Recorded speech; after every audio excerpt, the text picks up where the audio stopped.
here's a tip for anyone if you're running events to conserve energy, is don't allow for questions.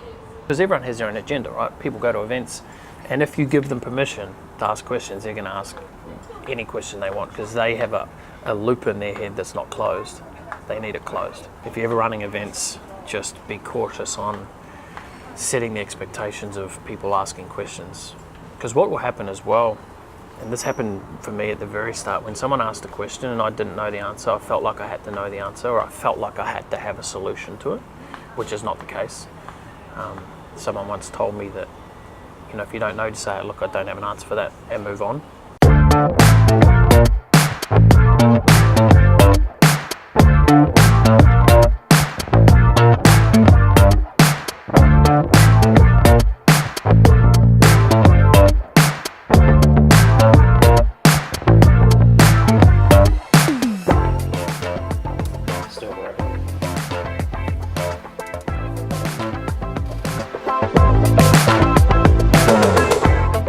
Feeling the heat today. I've just got a heap of, it's again the same old bloody juggle when you've got heaps of small things that need to be ticked off. And a lot of those small things are barriers for the big things moving forward. So you've just got to get in and fucking roll up the sleeves and get it done. And that comes back down just to planning and looking at all those things. I don't like to use the word to-do list, but look, to be honest, it is a to-do list, really, if we're being honest about it. But just getting all the commitments written down and then figuring out what's going to be of most benefit right now. Because again, I've only got 2 hands. And the interesting thing is as well, when there's a lot of smaller tasks, and you're bringing on new team members, you can't just handball it to a team member because you could actually take them through the training of doing it.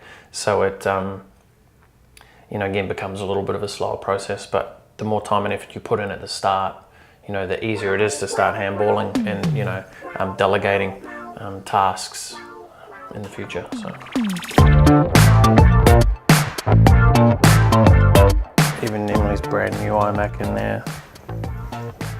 She's been having issues with it. The Campbell Media Group's coming along great. Got a waiting list a mile long of people wanting to come on board. So we're just finalising some foundational things first and foremost, and be open for business. Because I'm dotting my I's, crossing my T's, setting things up from the get-go to go large, to go extreme.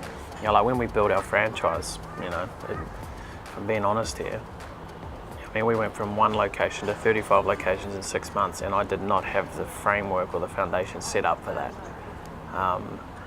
A lot of business owners want scale real fast, but I'm here to tell you, before you push the button on scale, you need to make sure you have the foundation set up to be able to handle the scale, or else you have a lot of sleepless nights. So taking a little bit more time, a little bit more care, and a lot more intention into why we're doing this. So every time we bring in a new system or a new procedure, my mind goes, okay, how would that work with 15 employees? Because if it's going to break, then we need to go, what do we need to do now to stop that from happening? Does that mean we need to change a different software? We need to create a different process? So at the start of it all, juggling all the pieces, it can feel like you're not getting much done, but in essence, we're getting a lot done, because once the procedures are created, you just work the procedure. There's a difference of actually running just a keynote session versus running your own event. And when I say your own event with the ultimate purpose of, generating clients and all of those things. It has a different mindset around it. When I first started, it used to sap my energy leading up to it, because I was always just worried. I'm like, oh geez, okay, I hope these people show up first and foremost. You get people who register and you're like, oh, I hope they show up. And then when you're there, you're like, oh, I hope some of them convert and become clients. It's just as you're a novice speaker and you're starting, you're always nervous about that. But, I've got enough data now with events we've ran to know what to expect. But it doesn't matter. If I've been speaking for years, the reality is there's still always that element of energy, and the key to when you're speaking and running events is just how you manage your energy. I remember speaking at one event And an event is determined on the quality of audience. The quality of audience is huge. There was one event that I ran that I literally felt like my entire being had been stripped from me. This is at the very start when I started speaking, and it was because I didn't set expectations as well. You know, whenever you're speaking, whenever you're running an event, whether it's a 60-minute or you're running a whole day event, you need to set expectations up front. One thing I know, and I always run into this because I want to over-deliver and I want to be able to answer as many questions as I can. Here's a tip for anyone if you're running events to conserve energy, is don't allow for questions. Man, especially when I'm talking about anything social media, digital stuff, like there's always 100 questions, and I know what they will are because they're already parked in my head ready for an answer. But what happens is you give permission for one person, everyone's going to do it. Because everyone has their own agenda, right? People go to events, and if you give them permission to ask questions, they're going to ask any question they want because they have a loop in their head that's not closed. They need it closed. If you're ever running events, just be cautious on setting the expectations of people asking questions. Because what will happen as well, and this happened for me at the very start, when someone asked a question and I didn't know the answer, I felt like I had to know the answer, or I felt like I had to have a solution to it, which is not the case. Someone once told me that, you know, if you don't know, just say, look, I don't have an answer for that, and move on.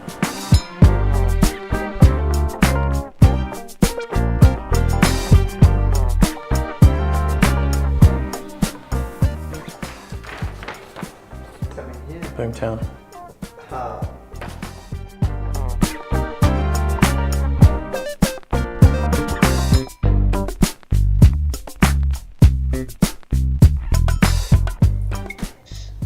Hey brother, thanks heaps for that. My voice is completely gone because of what's happening in the room, but yeah, basically, found a place for the Bali retreat and sold it out in a couple of days, so that's pretty good. Pretty good. Mate, that's awesome. That's great to hear. Love it. Selling out a retreat. I think it was 17 people I seen on the Facebook post, which is fantastic. Mate, love it. All that hard work's paying off, so it's well deserved. And this was a guy who last year had 3 people turn up to his first event. Now he's selling out events, selling out retreats. Links in description. But I talk about this a lot. The people I see getting the results are the people who are putting in the time and the effort. You know, putting it in, working hard. They're the ones I get messages from all times of the day, you know. Doesn't matter if it's 5 a.m. in the morning or 11, 12 at night, you know. It's just the direct correlation of effort that you put in leads to results, you know.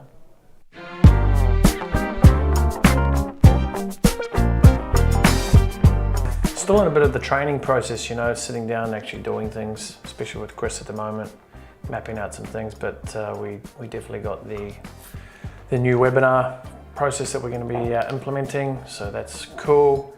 And just really refining, getting clear. See what it's like? Getting clear. The fuck. Getting clear on, it's getting late, on the deliverables for the Campbell Media Group, you know, how it all pieces together, the planning, so when we onboard our new people, it's going to start to